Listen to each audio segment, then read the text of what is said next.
So for me, Theran society is in more ways than one a lost world. The Therans were light years ahead of many other cultures of the time.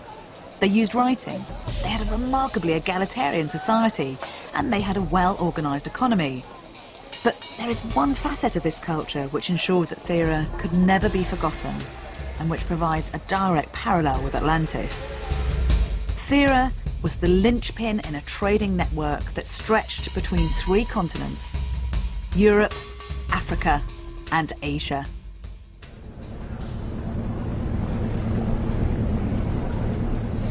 This is where you get really close to the secret behind Thera's success. You cannot understand the Therans unless you understand their relationship to the sea. Back in the Bronze Age, it was the oceans that were the highways of the known world. And because Thera is so strategically placed, the people who lived here became masters of those networks of trade and communication. Plato describes Atlantis as a place where the harbour was filled with ships and merchants coming from all quarters.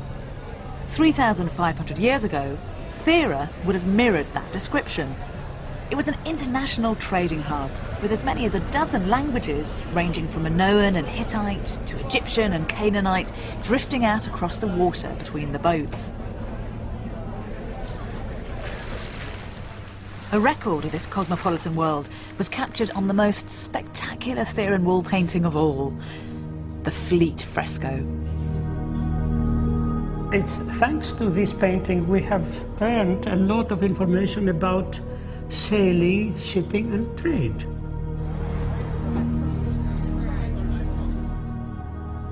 It shows real ships, and it is for the first time that we have depictions of ships of that period in that scale.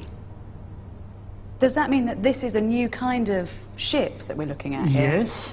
We have the earliest representations of sailing ships.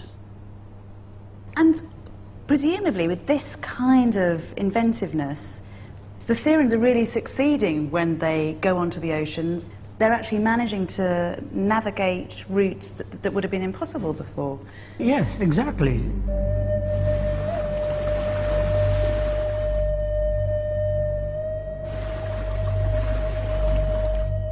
That's fascinating, isn't it? Because it could tell you either that the Therans are managing to get to all these places, or that you have traders coming into the Theran ports, bringing their influences. Yes. In many wall paintings we have themes from exotic lands. Antelopes, for example. Because these are depicted in a very naturalistic way, we believe that the artists had seen them real. Like the Atlanteans, the Therans were masters of the sea. And also like the Atlanteans, they harnessed the landscape to create an architectural masterpiece in town planning.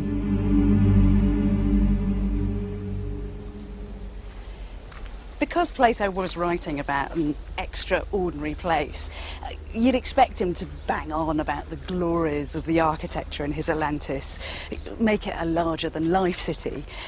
And so it's always seemed pointless to try to match lock, stock and barrel, all the details in here with one real location.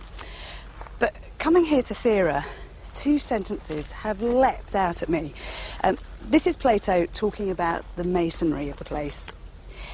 And of the buildings, some they framed in one simple colour, in others they wove a pattern of many colours by blending the stones for the sake of the ornament, some of it being white, some black, and some red.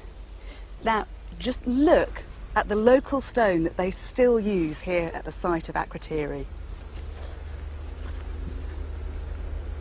In Atlantis, red, black and white masonry was used to build the city. Here in Akrotiri, we find exactly the same.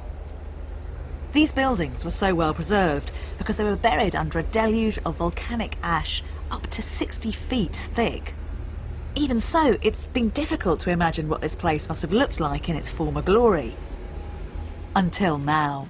How many years have you been involved in Akrotiri? Quite a few.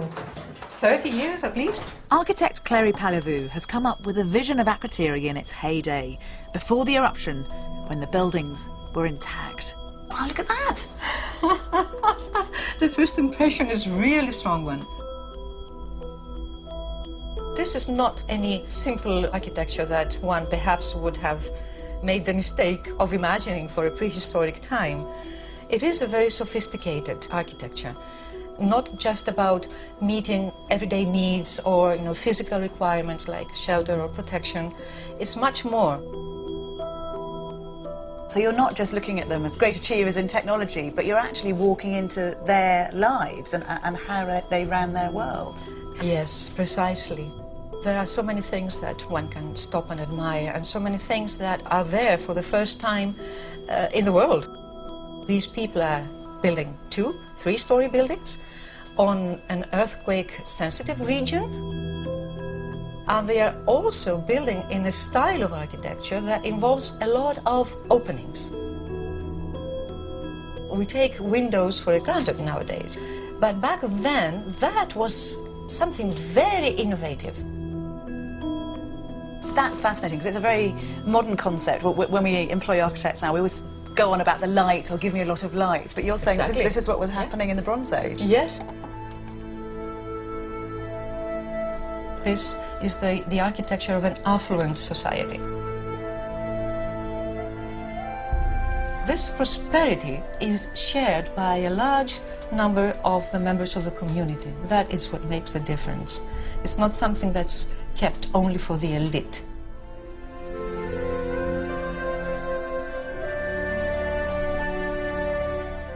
The Therians lived in a seismic landscape.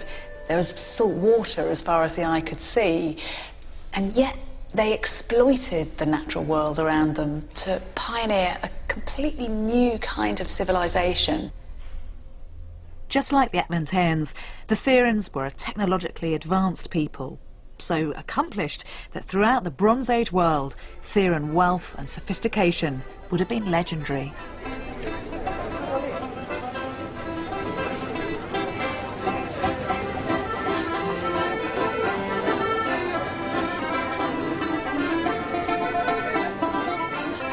This is a feisty, advanced, strategically placed society.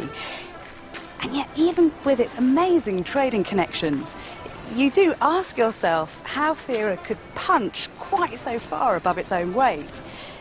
Well, the answer lies 70 miles to the south across the sea, in a place that was known in Plato's day as Nissi, the Big Island. Today, we call it Crete, but in the Bronze Age, this island was the political and religious centre of Europe's first great civilization. Thera's wealth and sophistication were tied up with the fortunes of this potent, special place. And this was the beating heart of that culture. It's Knossos Palace.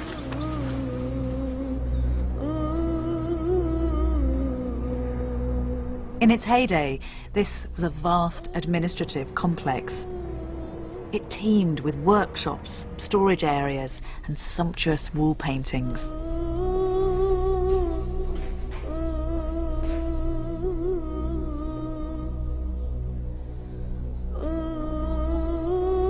Just like Thera, it was littered with ancient artifacts and architecture.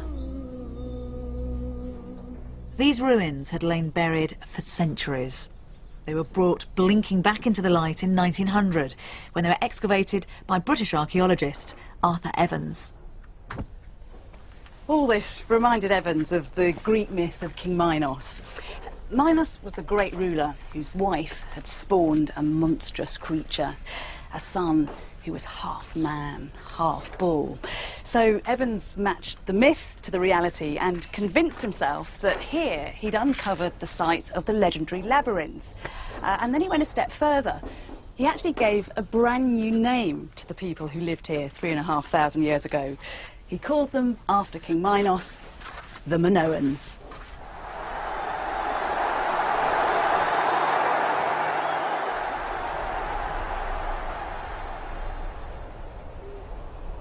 This is the most ancient site in Crete, and I want to get to the heart of why Thera had such a close relationship with Crete. So I've come here to meet archaeologist Colin MacDonald, a former curator of Knossos. I know that you've dug up some